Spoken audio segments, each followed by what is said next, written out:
जय माता दी मित्रों, आज इस कार्यक्रम में हम चर्चा करेंगे कि वट सावित्री व्रत कब है। 26 मई को है, 27 मई को। कैसे आपको पूजा पाठ करना चाहिए इसके बारे में चर्चा करेंगे, उसके महत्व के बारे में चर्चा करेंगे।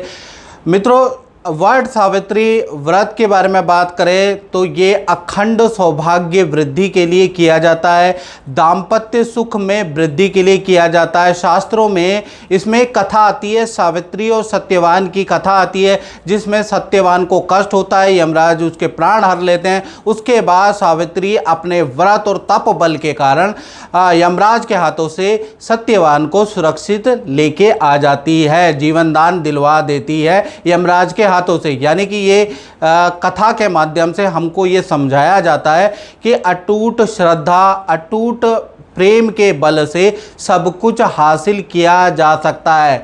इम्पॉसिबल भी पॉसिबल हो सकता है यदि आपकी श्रद्धा है, आपकी भक्ति है, अटूट प्रेम है अपने पार्टनर के प्रति, तो आप पार्टनर के ऊपर आया हुआ कष्ट भी दूर कर सकते हैं। ये कथा हमें समझाती है। इसी प्रकार से वट सावित्री व्रत में जो कन्फ्यूजन चल रही है कि ये 26 मई को है, 27 मई को, उसके बारे में चर्चा कर लेते हैं।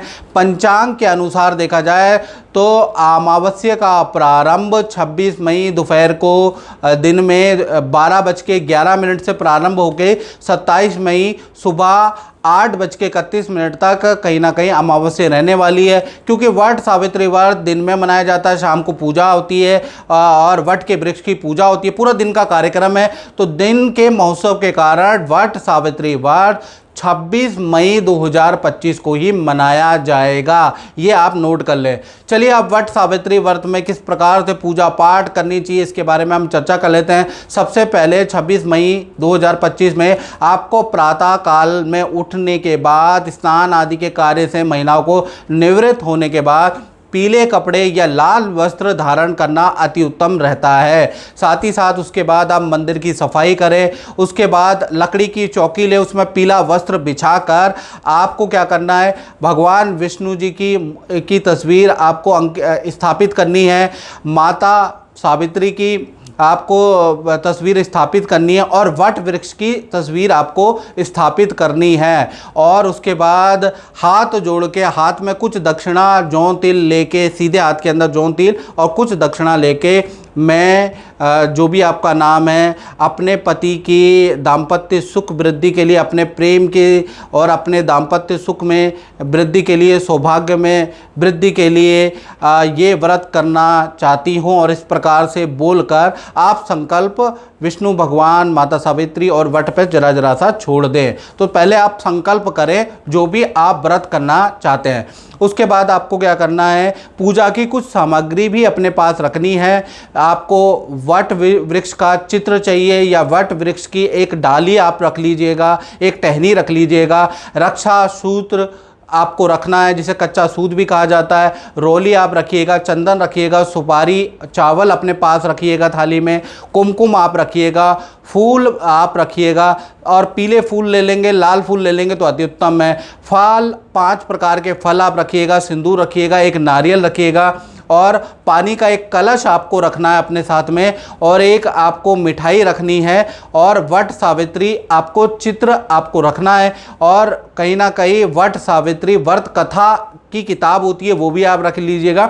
और श्रृंगार, जो 16 श्रृंगार होता है वो पूजा पाठ की दुकान से मिल जाता, वो भी आप अपनी थाली में रख लीजिएगा। तो ये पूजा की सामग्री रखना ना भूलें। सबसे पहले आपको क्या करना है, सबसे पहले आपको घर के अंदर जो आपने विष्णु लक्ष्मी, जो सावित्री माता की फ़ोटो स्थापित की है, व्रत और वट वृक्ष की फ़ोटो स्थापित करी है, वह ओम श्री गणेशाय नमः, ओम गणानाम त्वा गणपति गुंगवामय, प्रणाम त्वा प्रियपति गुंगवामय, निधिनाम त्वा निधिपति गुंगवामय, वशोमम आहम जानि गर्भदम तुम जासि गर्भदम, अम्बे अंबिके अम्बालिकै नमानि अतिकचना सतशुभद्रिकाम काम्पील वाचनीम। कोई भी मंत्र का जाप करते हुए सबसे पहले आपको दीपक और धूप जलाना है।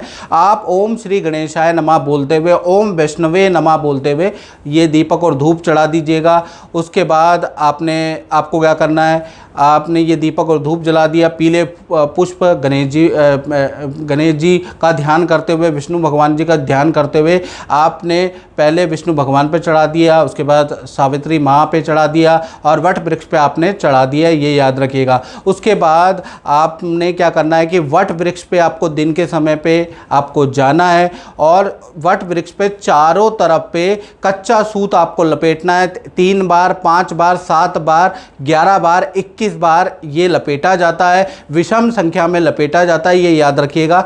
उसके बाद आपको वट वृक्ष को जल देना है, वहाँ पर आपको दीपक और धूप आपको जलाना है। जो श्रृंगार आप लेके आए हैं वो आप चढ़ा दीजिएगा। जो 5 प्रकार के फल लेके आए हैं वट वृक्ष को चढ़ा दीजिएगा। जो मिठाई लेके आए हैं वो वट वृक्ष को आप अर्पित कीजिएगा। जो भी आप सिंदूर, अक्षत इत्यादि लेके आए हैं वो वट वृक्ष की एक बार पूजा में आपको अर्पित करना है और वट वृक्ष से बाद में आपको हाथ जोड़ के प्रार्थना करना है। जिस प्रकार माता सावित्री के सुहाग की तो आपने रक्षा की, इसी प्रकार से मेरे सुहाग की भी रक्षा करना और सारी सामग्री आप चढ़ा दीजिएगा।